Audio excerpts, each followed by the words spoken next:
The following announcement has been paid for by the WZWA Network. Ladies and gentlemen, welcome to the WZWA Network and welcome to my review show here of the Post-Mania RAW. That's right, Raw after Mania. Monday Night RAW. I can't believe I'm doing a review of Raw from April 3rd, 2023 from the Crypto.com arena in Los Angeles, California. I want to paint a picture here for a lot of you. I have not watched an episode of Raw in 1,898 days. 5 years, 2 months, 13 days ago, which was Raw 25. Prior to that was Raw 1000, which was 10 years, 8 months, and 12 days ago. That's a long time because I've been so disenchanted with the WWE weekly TV that I've given up on it for over a decade, because before Raw 1000, I can't even tell you when the last time I sat down and watched it was. It was probably a Raw before a WrestleMania, a go-home show that I saw with my friend Mike, and we were sitting there going like, nothing's happening. This is really boring. But look, so this is the end of our WrestleMania weekend coverage. We started on Thursday with Josh Barnett's Bloodsport. We did a couple of those pay-per-views like Ring of Honor. We did NXT, of course. I think by this point now, this is like the 8th show that I've covered in 5 days. So it's been a bit of an exhausting experience, but I wanted to end it on this and covering this, you know, because the post-WrestleMania Raws always end up being something to talk about, right? They always do something on these shows that, you know, gets people talking. And I will get to that in a minute, but there's one thing that I wanted to address before I started, and I wanted to address some things about how fans, particularly the internet wrestling community, have reacted to Roman Reigns retaining the title at WrestleMania 39. And how this pertains to Cody Rhodes and his story going forward, and the anger that a lot of these fans have that this was the perfect moment. I can't believe they took this away from Cody. Now we have to wait till SummerSlam for some reason, because it can apparently only be at WrestleMania or SummerSlam to see a title change of this magnitude, which I disagree with wholeheartedly, because things should not be predictable in that sense. And I wrote this essay.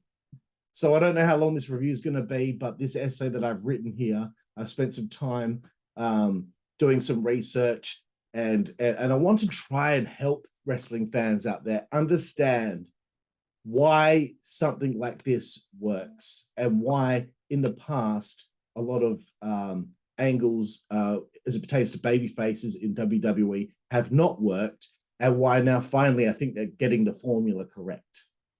And people always say, let it play out. Well, I will make this really clear to you. Cody has only been back 66 days. He was gone for 7 months and 23 days after Hell in a Cell. When there were rumblings of him winning the Rumble, I thought to myself, geez, I think there needs to be more of a journey before he finally gets what he dreamed of, or what he's dreamed of. If he was still there for those 7 months and 23 days, then maybe there would have been an opportunity to give him the story, give him the weekly television, give him the ups and downs for that journey, so that when he does get to WrestleMania all those months later, then the feeling of him winning means so much more. I've always been a fan of that big journeyman story, and they finally, get what they have been pining for at the right time, but you've got to build to these things. You can't just, as I've said, blow your load and get it done in such quick fashion. 66 days, as far as I'm concerned, is not enough time to tell this story, to make it as most meaningful as possible, but also get as much juice out of this thing as possible. Because if you have Cody beat Roman last night, then what do we do? Do we do a rematch at Backlash and Cody retains? There's nowhere to go with it as far as I'm concerned when I look at it from that point of view. If you have Cody lose and now he has another roadblock in the way. And when he gets past that roadblock, then maybe he finally beats Reigns. Then maybe you keep going with the story and you do a rematch then and there. But look, people, you have to understand heat. And not getting what you want when you want it or when you think you should get it does not work in professional wrestling. It does not work in drama television. It's not just WWE. It's like any soap opera, any TV show that is a drama show that has bad guys and good guys on the show. You have to understand heat is what brings people back, because people come back because they want to see the comeuppance. The WWE have failed with so many babyface champions in the past because the chase and the drama is going to make it mean more when they get there. But oftentimes they have blown their load too early. And I hate that that's the way I describe it, but that's the only way I can describe it. You screw Cody at Mania, you screw him the night after. Everyone is so pissed off. All the fans that I've seen online are so pissed off. When I used to watch Melrose Place, and I'm talking about the original Melrose Place in the 90s, and I've still been watching it recently, actually. And yeah, I don't care. I did. Because this was a show built on heat. And it's the same formula that made me like pro wrestling. When McMahon's and, the corporation went over so much, or the McMahon-Helmsley regime went over so much, or the Ministry of Darkness went over so much. A character on that show, on Melrose Place, Michael Mancini, Dr. Michael Mancini, was the most disgusting pig of a character, and he was so smug. And he always seemed to weasel his way through until he finally got that comeuppance. And the relief you would feel when it happened was tremendous. You'd spend all season. Sometimes you might get to a season finale, and it would end on a cliffhanger where it appears that the bad guy's gone over again. And then you get to the beginning of the next season where you've been waiting, hoping, chomping at the bit to see what the hell was going to happen. And then you tune in, and maybe within a couple of episodes, you get what you're looking for. Not everything always has to be the same formula every single time. You look at someone like Drew McIntyre, right? He was the guy. Then he beat Brock. Then everyone said his title reign was boring, because it was.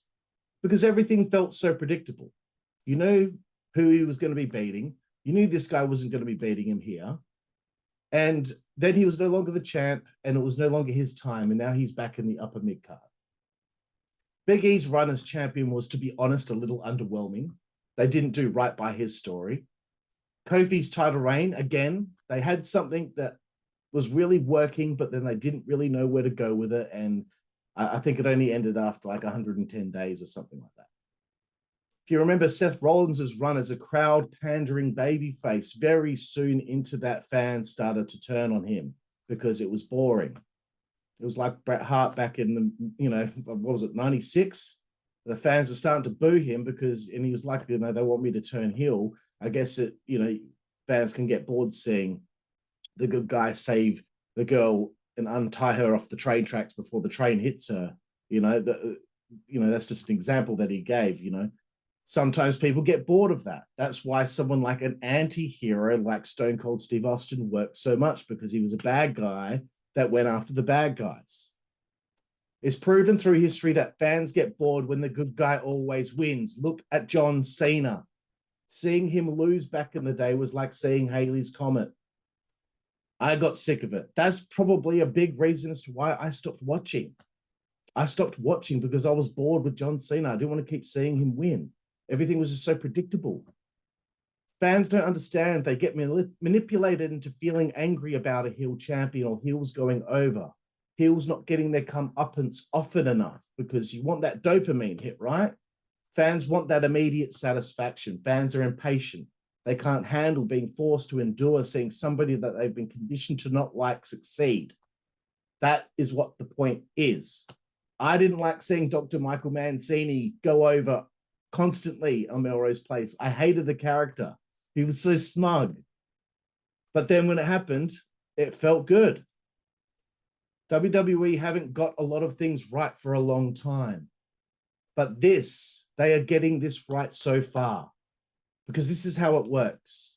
I understand, fans, you want your reward. You want the dopamine rush of getting what you have been without, because you are used to instant gratification. You are being conditioned for years to know on this show, this guy's definitely winning the championship. The good guy is definitely winning on this show. You're so used to it that when you don't get it, you can't handle it. You don't like waiting for what you want. To hammer this home, for the longest time, we as wrestling fans have seen a very predictable wrestling landscape. AEW cards. You know who's winning when you look at the card beforehand. Every single show, every single pay-per-view. Maybe once every now and then there might be one match where you're like, oh, I don't know who's going to win here between Wardlow and Lance Archer or whatever. During that time in 2015 and 2016, when Roman Reigns wanted to win the WWE title, you knew he was beating Sheamus for it. You knew he was going to lose the title in the 2016 Rumble and Triple H was going to win. You knew Triple H was going to successfully defend it against Dean Ambrose at Roadblock 2016. You knew Reigns was beating Triple H at WrestleMania to win it back. How fucking boring was that? It incensed me at the time, because I'm just like, I know what's happening. I know who's winning what. Sometimes I just feel like these entitled wrestling fans, especially the internet wrestling community, they just want things to be predictable, to protect themselves from the frustration of seeing somebody they don't like succeed. They can't handle it being a journey with peaks and valleys, with flashes of hope, only for that hope to be shut down and the babyface go back to the drawing board. You want heat? Thanos got heat. Thanos went over on everybody. And then Thanos lost. At the most epic point in time, he lost. And the good guys prevailed. How good did that feel? You put Brock in Cody's way. You extend the journey. You get Cody that sympathy. You get behind him because you think he couldn't possibly beat Brock. He just got the shit kicked out of him on this show after the most disappointing ending of a show for him in his career the night before. And he came back all guns blazing. He had a game plan. And now he's had a spanner thrown in the works. And now he's got to deal with this. If anyone needs like support right now, it's Cody Rhodes. And if you're going to bail on WWE now because of this, if you're going to bail because of this and not continue to show support to someone that you so desperately wanted to see win the title, then that's on you for not being able to handle heat. You're just going to have to wait for it. You'll get your gratification. If he beats Brock, he beats Reigns, you'll get it. And you have to stop saying you give up on WWE because they aren't doing things the way that you wish it to be paced. Maybe finally they are taking their time with things, just like they did with Sami turning on the bloodline. Let's get to my Raw review here. So I thought Triple H had a huge announcement. I'll let everyone know out there, WWE never said that there was a huge announcement. The dirt sheet said that. So he came out, he thanked everyone that was a part of WrestleMania. He explained that nothing's going to change now that they've been bought by Endeavor. And he introduces Roman Reigns. You know, I think Roman Reigns' theme song is kind of strange, isn't it? I never really thought about it. It's very unconventional, but I think it's fantastic. I did fast forward a little bit because his entrance does go forever. And I do pop for Solo Sikoa being such a miserable sod. He's got the mic in his hand. He's getting the heat. I'm telling you. He's laughing when the fans boo because he's got you right where he wants you. You think to yourself, no, this is go away heat, whatever. No, it's not. You've been worked. It's working. He's got you right where he wants you. Paul starts laughing because they know they've got the fans where they want them. That's the point. They're doing their job. They're getting paid to do their job and be disliked. He says, acknowledge me. Cody interrupts. Dopamine hit for the crowd. And I was really enjoying this. Cody's talking and trying to explain, and this is what I'm trying to explain to everyone else. This is the thing. Cody had him. You knew it. You could see it. He was about to hit that third crossroads, but they took it away from you because there was just one too many people for Cody to deal with out there. They took it away from you. But you know he can do it. You know he can beat him. Why would they go that far with it and not give you that at some point? Why would they go so far as to be like, Cody can beat Roman, but they're never going to give you what you're looking for? And what's the big deal if it happens at a later date? You're still going to get it. Just too impatient. Cody wants the match tonight. Too soon. Paul was great on the mic. His annoying face when he's saying all the places that Cody can't have the rematch. I laughed because I looked at the time and we've hit 30 minutes into the show during this promo.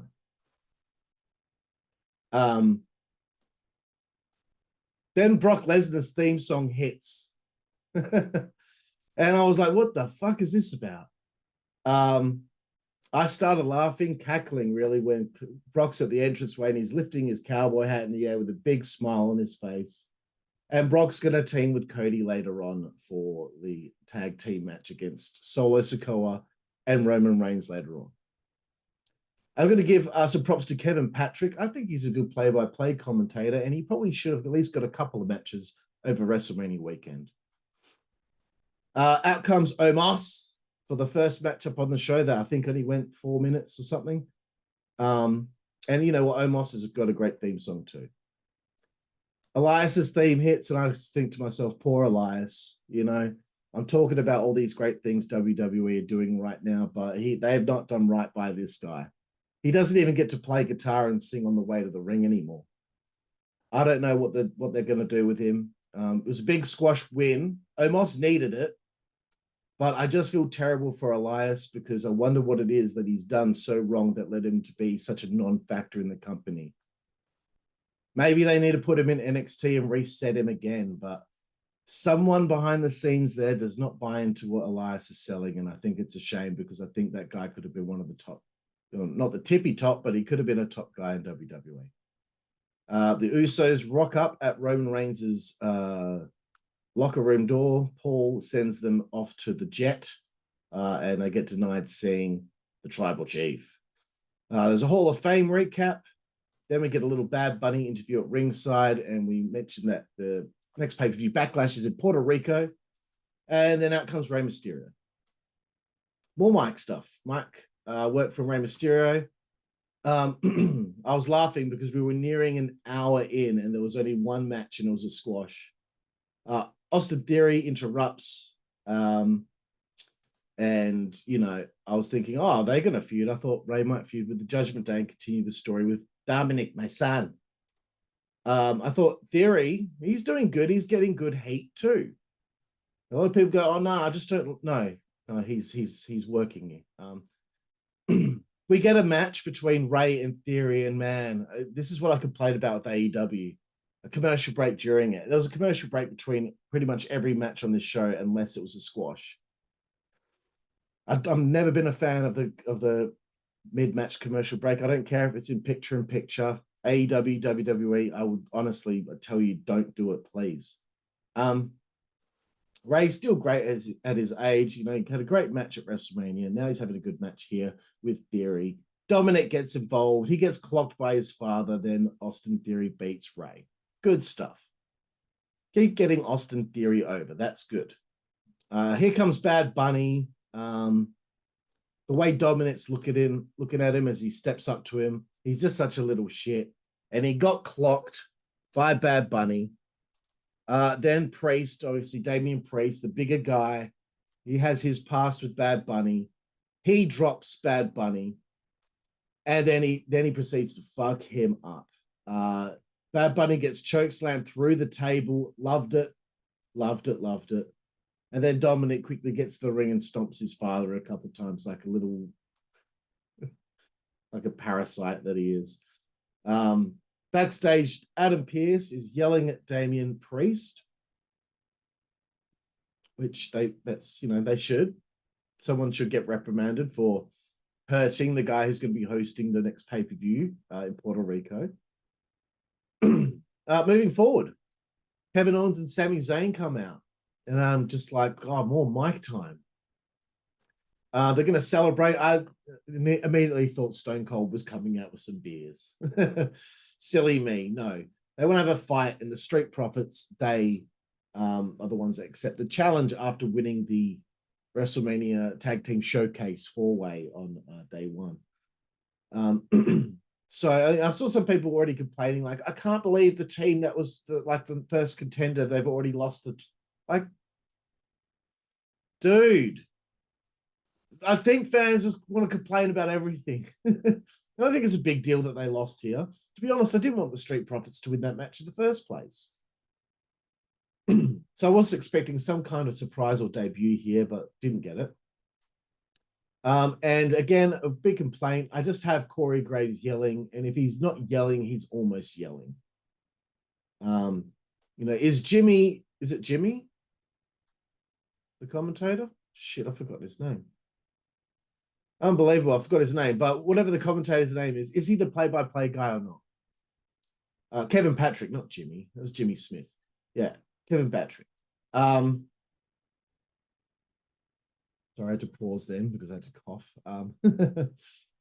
So anyway, again with the commercial break, honestly, I thought Montez Ford was a little off. He seemed a bit jittery on the mic, and I feel in the ring he was just a little bit off. I'm not sure what the go is there, but maybe I was just noticing something that wasn't even a thing. I don't know. Sami Zayn with a dive to the outside didn't make much sense, but that's okay. All right, like, I'll allow one per show. I don't understand why you'd have someone, you throw them to the outside, then dive onto them. Just for me, I just don't know why you would do that. But it's just a wrestling thing, I suppose. The Blockbuster Doomsday is always a good time. Corey was still yelling. There was another dive. I think Montez needs to stop with a crotch shot, though. I've said that so many times now, but I don't think it's good to cosplay like that, And as I say that, Kevin Owens hit a stunner, and there was a haluva kick from Sami Zayn, and they retained the tag titles, or they just won the tag match. I don't even know if it was a title match or not. Then they get to Kevin Patrick and Corey Graves, and Corey's complaining about his vocal cords being fried, and it's like, because you won't stop yelling, bro. Seth Rollins was backstage with Kathy Kelly. Is Seth a heel? I don't know. He's really annoying. But this whole thing was rather contrived. He told the sound guy to start playing his theme, and I'm like, what is going on? Like, why would someone be able to have that much control over a show that someone else is supposed to be in charge of? It just, stuff like that really annoys me. And I skipped all of this because all he did was go out there and have the fans sing his theme song, and then that was it. Like, for me, I probably would have kicked off some sort of angle with him and someone else, maybe a debutante, maybe someone coming up from NXT. I don't know. Either way, he seems like a heel, but the fans are into him. And sometimes I think the fans get into people because of their theme song. Lashley's backstage. There's a cookie cutter interruption with Bronson Reed. Ali then steps into the scene. And I'm like, where did Kathy Kelly go? Kathy's probably just getting sick as fuck of people ruining her segments. Always, gosh, another person's interrupted. I don't like the cookie cutter interruption. You know that. It just seems like everyone can do whatever they want. Like, Lashley just drags into the ring and a match begins. Like, I know they did shit like this in ECW, but I still keep saying it. I think it's time to get the Hurt Business back together. What's Cedric and Shelton doing? Imagine the Hurt Business, but with Lashley and Omos, with MVP, Shelton, and Cedric. That would be cool. Hurt Lock, that was really quick. I don't know. And I'm like, geez, the women haven't been featured on the show at all yet. Roman was backstage. I laughed at Paul saying, "I love you, my tribal chief." Moving forward, but look, at least they're threading the story through the show. Moving forward, Bianca Belair makes her entrance, and I'm like, there's got to be something here. There's a lot of talking on the show. I want something here to happen that means something. Rhea Ripley interrupts, and I'm like, please tell me we are going to unify the belts. Please. Because I always, and I say it a lot, but I always say the women don't need 2 world titles. They need layers. They need a secondary title and a world title. So there's stuff for women on the roster to do to keep them busy so that the first accolade that they have isn't just straight away that they're a world champion like Bianca Belair. Because she's young. What story are you going to tell about her or for her for the next 10 years when she's still going to be on the roster and she's already hit the apex? Here's my idea for the titles for a quick sidebar. 1 male world champion, 1 female world champion, 1 female tag team champions, 1 male tag team champions. No re-splitting the belts, which I saw people talking about online. Or maybe Triple H will split the belts. No. The pay-per-views already only have 6 to 7 matches every PLE, sorry. Not everyone even gets on the show. If you have 2 world titles for the men, 2 women's world titles, 2 tag titles, 1 tag title probably won't get featured on the pay-per-view or PLE. And that pushes the US and IC belts right down because you've got these extra world titles. How good has it been lately seeing the IC title or seeing the US title being prominently featured in an Elimination Chamber match or the 3-way IC title match at WrestleMania? How great has it been for Gunther? How great has it been for Austin Theory? A lot of people are forgetting that these belts become more important when you don't have 2 world titles for the men. And for the women, I've always said, like, they need a secondary title, like an intercontinental level title, which I just explained before why. But this is my idea, right? Between PLEs, so say WrestleMania to Backlash, right? You have the men's champion on Raw, and you have the women's champion on SmackDown. You have the women's tag champions on Raw. You have the men's tag champions on SmackDown. By the time that PLE is over, whether the guy or girl or guys or girls have retained the belt or not, whoever the champions are, the women's champion and the men's tag champions then move over to Raw for the next portion, and the men's champion and the women's tag champions move to SmackDown for the next portion between that PLE ending and the next one ending, right? Sounds like a simple enough concept. But then you might think, well, what about all the men's wrestlers that are heavyweight title contenders, but they're on SmackDown for the time period that Reigns or whoever the champion is on Raw? Well, that's when you spend that time building up a contender, doing an angle between 2 guys where it culminates with someone becoming #1 contender.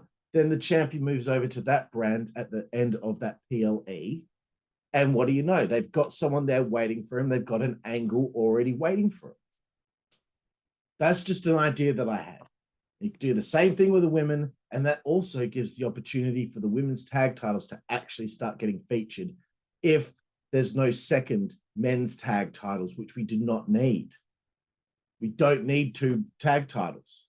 So that's my idea. I don't know if it would work or not, but for me, I just think it raises the prestige. If you have 1 world champion, then when you actually win it, wow, it really means something, because having 2 of them means that, like, so many people have become a world champion that maybe they wouldn't necessarily have got.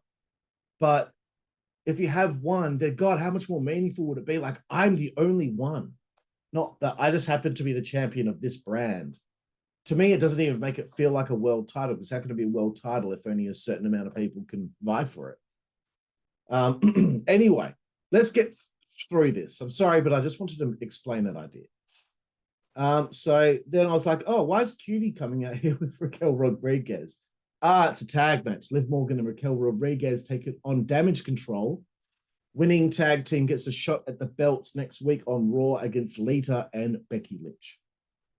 I love that Ronda and Shayna won at WrestleMania, but they don't get the match for a tag title opportunity. I reckon something's going on with Ronda there. I reckon they're not happy with something that she said. And the fact that at WrestleMania, she did not do anything other than the armbar finish of the match. I think it's time to cut her loose, man. I haven't got anything against her, but I just don't think, I think the bloom is off the rose. I don't think the hype's there anymore. I think she's done everything that there is to do. You know, I'd probably have her put over like a couple of people and then off she goes. So Raquel was dominant. Oblivion by Liv Morgan on Dakota Kai. Great spot there. And they win the match and get the tag title match next week. Next, The Miz comes out, more talking. Talked about how he's beating Shane up so badly that he couldn't finish the match. Like, it's funny because like he didn't touch him at all. He's just complaining so much, and it was funny when he said that Snoop hit the worst people's elbow of all time. And you know, he kept on going on about the word surprise, surprise, surprise, and then you hear bro. So Riddle's back. He kicks off his shoes, and a bunch of giraffes come flying out. Takes off his jacket, and I'm like, why is Riddle just standing in his underwear now? Like, that's what it looks like. He's not got no shoes on, no knee pads. He's just standing in his underwear. I don't think he needed to take the coat off, to be honest with you. It just looks strange, that's all. Miz attacks Riddle, but then Riddle wiped him out. Poor Miz. But next week on Raw, it will be Miz versus Matt Riddle. Anyway, backstage again, Trish, Lita, and Becky, whatever. They're just adding a slight layer to the fact that there's a tag title match next week, and at least they're putting some sort of focus on the tag titles. All right, it's time to get to the main event of the evening. Brock Lesnar and Cody Rhodes taking on Roman Reigns in Solo Sikoa. I found it funny seeing fans standing there with a finger in the air as his theme song hits. Apparently, this is the biggest tag team main event in WWE Raw history. And I had a feeling maybe something was going to happen here, but it was just a feeling. I didn't think it was, it's big, but I don't think, out of 30 years, this is the biggest tag team main event in Raw history. We got a commercial before all of this begins. Brock gets in the ring after his entrance, and he's got this massive smile on his face, like he knows he's such a pain in the ass.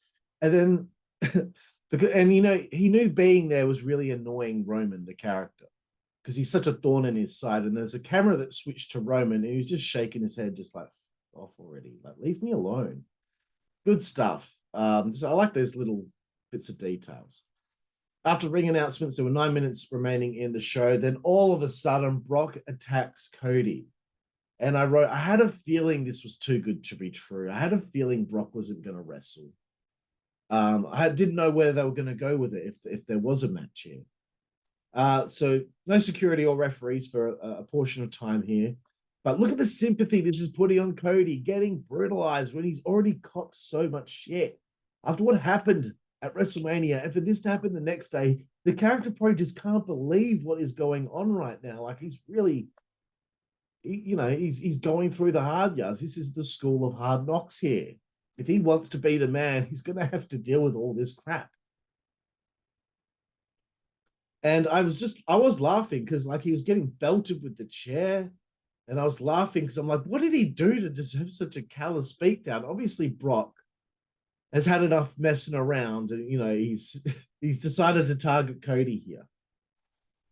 Another person to go through the announce table. Cody was messed up at this point. Then he got an F5 onto the stairs. He was just dead.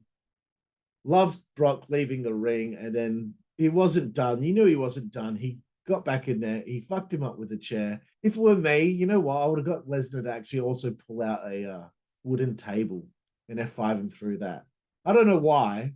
Probably didn't need that much more, but just also it's like you did the announce table, you did the stairs, you've already done the regular F5, you belted him with the chair. Why not put him through a table as well and make it a trifecta of F5s onto or through weapons.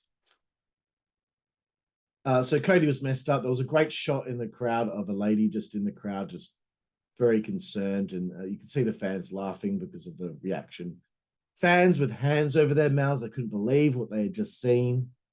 And Brock looked like he was coming back just as we were about to go off the air, flips the double bird as we go off the air. I thought that was an amazing end to the show. Didn't see it really coming. I felt like something was going to happen, but I wasn't sure what it was.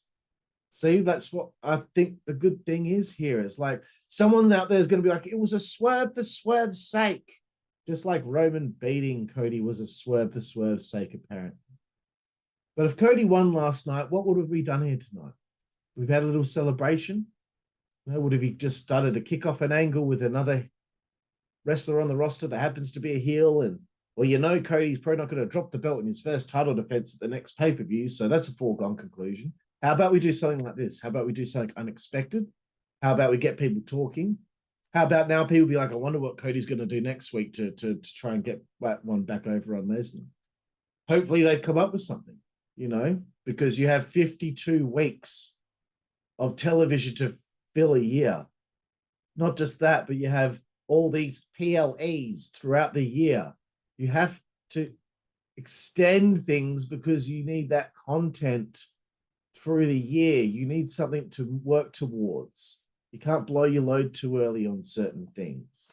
If you take your time again, when it comes to fruition, like when Sami turned on the bloodline, you're going to get that moment, that feeling. What a feeling. That's the whole point.